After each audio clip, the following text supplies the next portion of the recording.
എല്ലാവർക്കും മോളിവുഡിൻ്റെ പുതിയൊരു വീഡിയോയിലേക്ക് സ്വാഗതം. ഇതുപോലുള്ള സിനിമ ന്യൂസുകൾ ലഭിക്കുന്നതിന് വേണ്ടി നിങ്ങൾ ഈ ചാനൽ സബ്സ്ക്രൈബ് ചെയ്യുക. ഹിന്ദിയിൽ നിന്നും ചാവ എന്ന മൂവിയുമായി ബന്ധപ്പെട്ടാണ് ഇന്നത്തെ പുതിയൊരു അപ്ഡേറ്റ്. സിനിമ വിജയിക്കുക എന്നത് അഭിനേതാക്കളുടെയും സിനിമാ പ്രവർത്തകരുടെയും സ്വപ്നമാണ്. ഇപ്പോൾ കോടി ക്ലബ്ബുകളാണ് സിനിമയുടെ വിജയത്തിൻ്റെ അടിസ്ഥാനമായി എല്ലാവരും കണക്കാക്കുന്നത്. എന്നാൽ 500 കോടി എത്തുക എന്നത് അത്ര എളുപ്പമുള്ള കാര്യമല്ല. നിരവധി സിനിമകൾ റിലീസായിട്ടും 2025 500 കോടി ക്ലബ്ബിൽ കയറിയ ഒരേ ഒരു ഇന്ത്യൻ സിനിമയേ ഉള്ളൂ. അതാണ് ലക്ഷ്മൺ ഉഡേക്കർ സംവിധാനം ചെയ്ത ഹിന്ദി ചിത്രമായ ചാവ. ഛത്രപതി സംഭാജി മഹാരാജാവായി വിക്കി കൗശൽ അഭിനയിച്ച ചാവയിൽ രശ്മിക മന്ദാനയാണ് നായിക.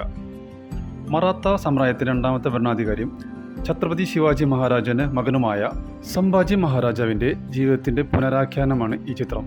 2025 ഫെബ്രുവരി 14 ചിത്രം തിയേറ്ററുകളിലെത്തിയത്.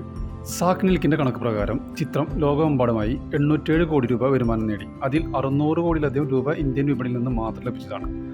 ആദ്യ ദിനം തന്നെ ഇന്ത്യയിൽ നിന്ന് 33 കോടി രൂപയും ലോകമെമ്പാടുമായി 50 കോടി രൂപയും കളക്ഷൻ നേടിയിരുന്നു. മികച്ച പ്രതികരണങ്ങൾക്ക് ശേഷം 3 ദിവസം കൊണ്ട് 100 കോടി ക്ലബിൽ കയറിയ സിനിമ എന്ന റെക്കോർഡും ചാവ സ്വന്തമാക്കി. എ.ആർ. റഹ്മാനാണ് ചിത്രത്തിന്റെ സംഗീത സംവിധായകൻ. ഇതുപോലുള്ള സിനിമ ന്യൂസുകൾ ലഭിക്കുന്നതിന് നിങ്ങൾ ഈ ചാനൽ സബ്സ്ക്രൈബ് ചെയ്യുക.